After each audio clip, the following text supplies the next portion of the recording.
What's going on, everybody? Welcome back to GmiasWorld Podcast, and this is going to be the final podcast for the NFL 2019-2020 season, leading up to the first Super Bowl for Patrick Mahomes and those Kansas City Chiefs. I'm going to tell you this right now, bro. It was very, very good to see it.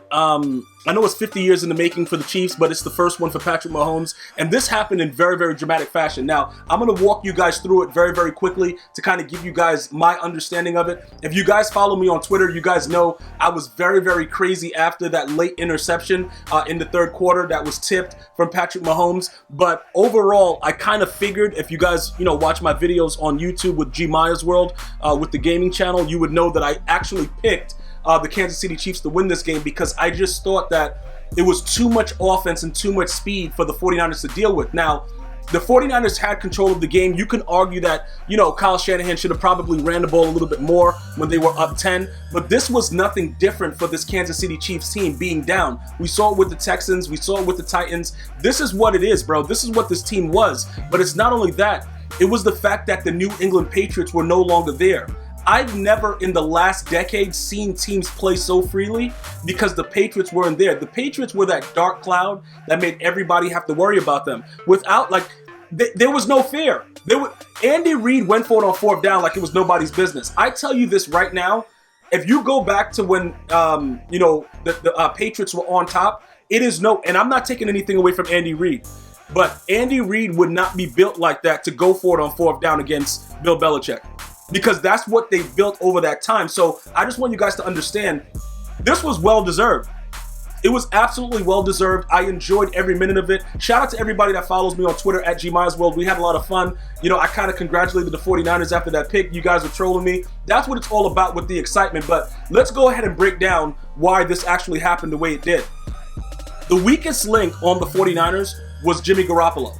Now, look, again, I told you guys this before. We know that the way that the 49ers were supposed to win this game was to run the football first and play good defense. When it came down to it, they had opportunities to continue to run the ball. They were doing RPOs. They had full control of the game. It was full domination. A lot of the throws that Garoppolo made were very, very inaccurate. And some of the times you would see, Kittle at one point was so wide open, he just stood there he didn't show up Garoppolo, but they kind of know that he's not where he's supposed to be yet. That doesn't mean that he's not going to be a great quarterback or a good quarterback. It just means that he's not there yet. Another key pointer that I want to point out, before the second half, they had a chance to call a timeout early and reserve more time on the clock. I think they went more conservative because they were going to get the ball back in the second half. I don't think that Lynch, the GM, liked that they did that because he was in the booth calling timeouts. I don't really understand what happened with that because you would think that they would try to get some points on the board if they could because at that point it was a 10-10 ball game. There were a lot of mishaps, on the 49ers side of the ball. I will tell you this, though. Overall, that Niner team is a very, very dangerous team. I just don't know, based on the way history goes with the Super Bowl loser, what you can expect from the Niners next season. This would have capped off everything that Sherman was trying to do. You know what I'm saying? It would have been really, really crazy.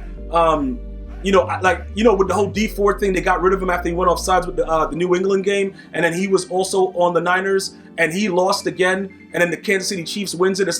It's so many things that happen. It's so many different emotions about it, but I just want everybody to understand this was a very, very decent called game. The pass interference at the end of the first half, I want to definitely point that out because a lot of you guys were tweeting me about it. Do I think it was pass interference? They slowed at first. I was like, nah, bro, that's going to be at least a field goal. But then when they slowed it down, based on the rule, he did extend his arm.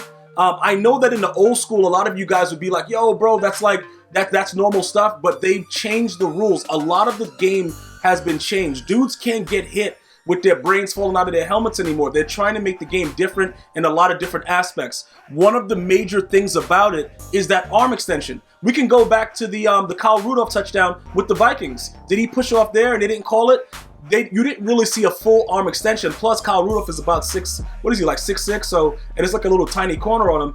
It didn't really matter. You can physically see that it was a full extension of the arm. So I think it was an easy call based on the rules. I'm not making excuses for it. If you guys feel that it wasn't, PI, OPI, that's fine. But based on the rule itself, it's like the Des Bryant with the no catch. Many of us think that it was a catch, but based on the rules, it was no catch. Those are just things that they have as a determining factor. We have no control over that. He did extend his arm fully. Those are some of the key plays that I saw that really changed the way the game was, because if they get that field goal at the end of the half, it changes everything for them coming in to the next half. It just changes the dynamic of the game. I can't go without saying J-Lo and Shakira absolutely, they did what they had to do. Look, I think J-Lo's like 50. She looked like she's 20. I don't know what she's doing. Maybe she's doing Pilates. Maybe she's hanging out doing elasticity stuff with Tom Brady. I don't know what it is, but she has to keep that up. I just want to make sure you guys know that, yeah, I did stay tuned for that halftime show as we continue to go through this. So, what do I think going forward about Patrick Mahomes? Is he now the best quarterback in the NFL? I don't think you can argue that, even with Lamar Jackson. Let me explain to you why. We were able to see that you can shut Lamar Jackson down if you take away the run first. Even though, in his defense, not only is he the MVP, but he threw for so many touchdowns and he had so many yards. But the way the Titans played them, you have a different type of dynamic with him. With Patrick Mahomes, there isn't a throw that that young man can't make. And he's not a slouch, which is why I told you guys, he's not just going to sit in the pocket and get sacked by Bosa, Eric Armstead, all these guys. Bruckner, he got a couple, they sacked him a couple times, but he's not just going to sit there and keep getting sacked. He can move. He has wheels. He can, get some yardage. And again, the quarterback position is about making every single throw. Why did we fall in love with Aaron Rodgers? Because at one point he could make every throw and he was unbelievable. Now he's a shell of himself, in my opinion. I'm just going based on my opinion, bro. And everybody knows I'm not taking away from his greatness, but currently, right now, this is a whole new generation of football, and these young men are playing at a different dynamic. And speed is the determining factor of a lot of what happened with this game. It is so important for people to understand. When I picked this game and I picked the Kansas City Chiefs, it was for the reason solely of the fact that they don't have the speed. And even during the game, you heard Troy Aikman say it. He was like, they're so scared right now defensively that all of their secondary is way back. You have to play like that, which is why, Damian Williams was able to get off. Low key, I was thinking about Kareem Hunt and with his whole situation that happened with him and how he was suspended from the NFL. If they had him even last year, this probably would have been a two-peat. They probably would have won 2 in a row because he was a key factor with just the run game and being able to do that. Because when you have a good running back and you got Tyreek Hill, you got Sammy Watkins, you got McCole Hardman, who he didn't really do nothing in the game, but they can stretch the field. You got, obviously you got Kelsey, who's one of the, better tight ends, receiving tight ends. So you can actually stretch the field. And that was something that was extremely important for this game. And again, with everything that goes on, I just know at this point that history is going to continue to do the same thing to the losers of the Super Bowl. I don't know how the 49ers rebound from this because everybody else is going to get that much better. And, with the Chiefs, I think that they can get better, and most of their players are locked up anyway. They don't really have anything crazy. Patrick Mahomes is about to break the market when he gets re-signed. It's going to be a lot of crazy stuff going on, but I just want to make sure that I'm very, very clear about that.